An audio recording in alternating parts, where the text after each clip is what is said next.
Na aula de hoje vamos estudar um pouco sobre as relações métricas no triângulo retângulo.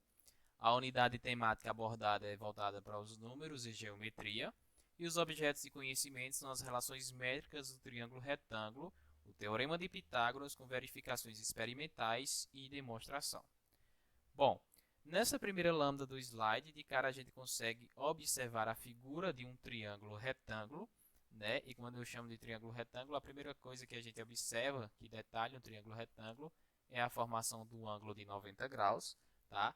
Então a gente tem um triângulo aqui formado pelos vértices A, o vértice B e o vértice C, tá?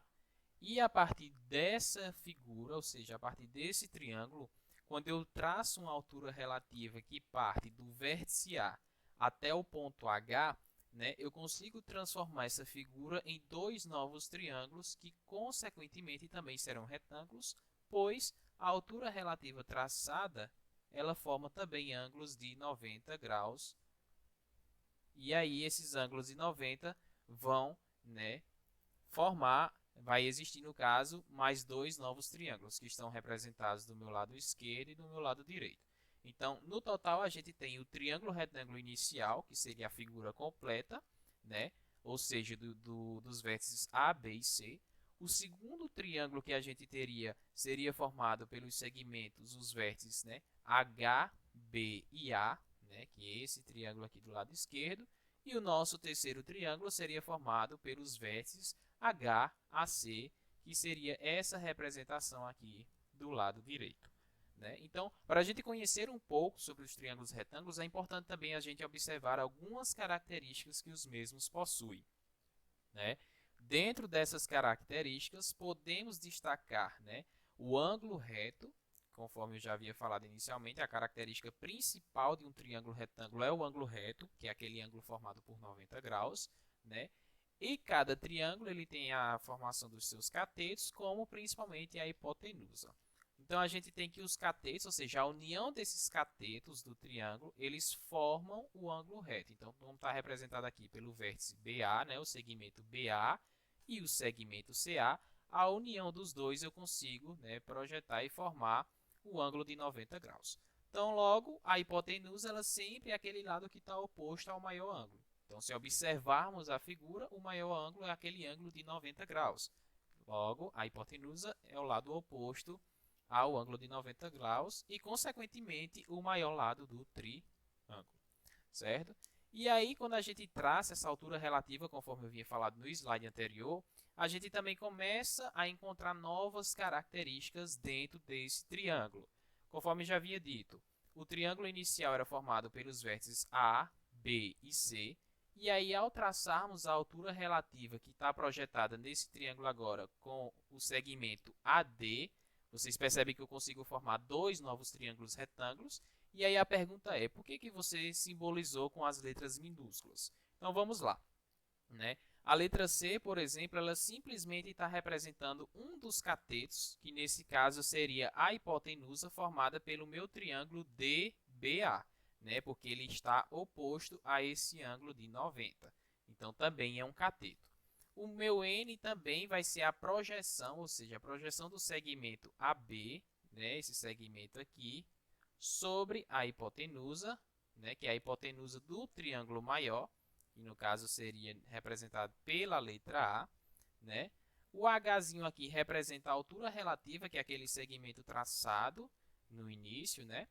Como também a gente tem aqui ó, a medida do cateto, né, esse que a gente chamou de B, que pertence ao segmento AC, certo? E o M nada mais é do que a projeção de AC sobre a hipotenusa do triângulo maior, certo? Sempre analise a imagem de acordo com os três triângulos, né? Faça essa relação que eu estou explicando aqui de acordo com essa primeira imagem e conforme o slide também anterior. Então, a partir daí, a gente tem que observar algumas relações, algumas semelhanças que a gente pode encontrar nesses triângulos. Né? Então, aqui a gente tem a figura inicial do triângulo, né? Conforme eu já vinha trabalhado nos outros slides. E aí a gente percebe que quando eu traço novamente aqui ó, a altura relativa, eu consigo enxergar dois novos triângulos retângulos que estão representados nessas imagens sequentes. Tá? Então, a partir daí, eu tenho que observar o quê? Se a gente considerar esses três triângulos, que são eles formados, ABC, BDA e DAC, a gente tem que encontrar alguns casos de semelhanças que me prove que esses triângulos eles são semelhantes e eles vão atender a algum critério que a gente vai adotar. Então, se observarmos inicialmente, vamos trabalhar apenas com esses dois primeiros, o triângulo ABC e o triângulo BDA, e ver se eles têm alguma relação de semelhança. Veja bem, quando eu observo esse triângulo aqui, vejam que ele pertence a essa imagem anterior. Porque se eu divido a imagem com a altura relativa, conforme eu já tinha feito aqui em cima, eu vou ter aqui o ponto D, que foi o que ele chamou na figura, certo? E aí eu estaria com esse pedacinho aqui. Então, esse triângulo aqui é a mesma coisa desse triângulo aqui. Eu apenas separei. Vejam bem.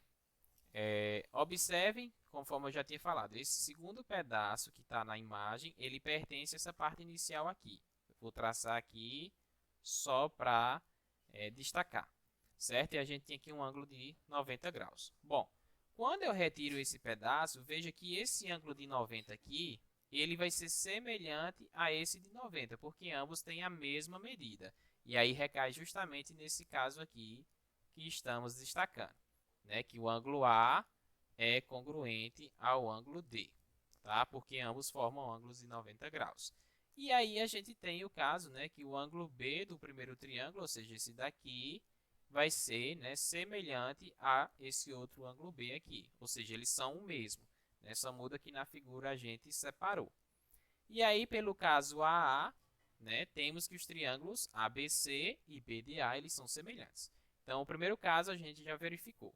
Vamos para a segunda ideia. Então, a gente tem novamente aqui o triângulo, né? O triângulo ABC, só que agora o que vai me interessar é o lado direito, né, da imagem. Estávamos trabalhando com o lado esquerdo, o que me interessa agora é o lado direito. Então, quando eu traço a altura relativa, eu tenho novamente aqui a formação de um ângulo de 90 graus, né? E aqui está esse pedacinho aqui projetado aqui do nosso lado direito. Então, quando a gente nota, né, faz essa projeção, a gente percebe também que vai ter alguns casos de semelhança. Porque observem bem, do meu lado direito eu também tenho a formação de um ângulo reto, ou seja, de 90 graus, que está representado pelo vértice D, como eu também tenho aqui o ângulo de 90 graus do primeiro triângulo, que está representado pelo vértice A. Então, quando eu tenho dois ângulos de 90, já é um caso de semelhança. O outro ponto é justamente a mesma ideia que a gente trabalhou no triângulo anterior. Eles têm um ponto em comum que é o vértice C. E esse vértice C eles formam, o ângulo C, na verdade, é a mesma projeção para ambos. Dessa forma, a gente também conclui que ele atende ao caso de semelhança do caso AA, né, ângulo-ângulo, e temos que os triângulos, tanto do lado esquerdo como do lado direito, eles também são semelhantes. Ora, se eu verifiquei que o do lado esquerdo era semelhante ao inicial, e o do lado direito também era semelhante ao inicial, então chegamos à conclusão que ambos, né, separando os dois aqui, ó, o primeiro que a gente trabalhou e o segundo, a gente chega à conclusão que eles são semelhantes entre si. E por eles serem semelhantes entre si, né, ó, conforme está no box, o triângulo retângulo ABC, quando traçamos a altura relativa à hipotenusa, obtemos dois novos triângulos que são semelhantes ao triângulo inicial e semelhantes entre si. Só reforçando, a gente tinha aqui o triângulo inicial, então a partir do momento que eu traço a altura relativa, eu formo dois novos triângulos que ambos serão semelhantes entre si. E com essas semelhanças, a gente agora vai observar algumas relações, né, que a gente vai encontrar sobre eles, algumas proporções que vai envolver eles, né? Então, se eles são semelhantes, a gente tem que analisar que alguma coisa neles vai nos ajudar.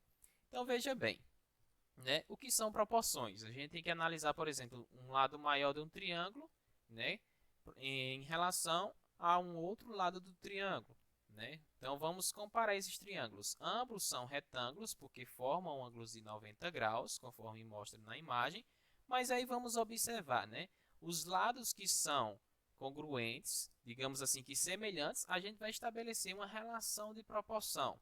Por exemplo, Nesse primeiro caso aqui que a gente tem A sobre C é igual a B sobre H. Como que a gente chega a essa conclusão, né? Então, a gente começa logo pela hipotenusa, ou seja, a hipotenusa do triângulo é sempre oposta ao maior ângulo. Então, está aqui, ó, o cateto A, né, que a gente vai chamar de hipotenusa, ele está oposto ao ângulo de 90 porque, né, a hipotenusa, conforme a gente trabalhou anteriormente, ela sempre está oposta ao maior ângulo. Então, ficou sobre C porque o cateto C também no segundo triângulo estava oposto ao ângulo de 90 graus. Consequentemente, ele também é hipotenusa. Então, e aí a gente escolhe um outro cateto do triângulo, ou seja, escolhemos o cateto B, que é a projeção. Bom, então esse B ele tem que estar relacionado com quem? Com o AH. E aí ele transformou essa primeira relação. E fazendo meios pelos extremos, a multiplicação, assim conhecida, A vezes H eu chego em AH, que vai ser igual a C vezes B, ou B vezes C, que resulta nesta primeira situação. O segundo caso, ele passa a observar, né, a formação com o outro cateto. A gente trabalhou, né, a hipotenusa com o cateto, agora vamos trabalhar novamente a hipotenusa com o outro cateto. Então, assim, a gente se repetiu aqui, ó, a hipotenusa do primeiro, que é o A, sobre a hipotenusa do segundo, que é esse daqui. E aí ele fez a igualdade com o outro lado do cateto, que é o C do maior, sobre o N, que é a medida do outro cateto do triângulo BDA. Estabelecendo novamente a relação de meio pelos extremos, a gente tem que A vezes N é AN, está aqui, e C vezes C ficou C ao quadrado, certo? Consequentemente, ele chegou à parte final, que seria relacionar cateto com cateto, né? Então, ele pegou o cateto do maior, né? Ou seja, a parte do Bzinho, né? E relacionou com o cateto menor do outro triângulo, que também é semelhante, que é o H. Tá aqui a primeira parte, que é igual ao outro cateto, que é formado pelo C, e, consequentemente, a proporção dele no outro triângulo é formado pelo N. E aí, estabelecendo a relação também de meios pelos extremos, B vezes N fica Bn, que vai ser igual a H vezes C, ou C vezes H, que resulta em CH.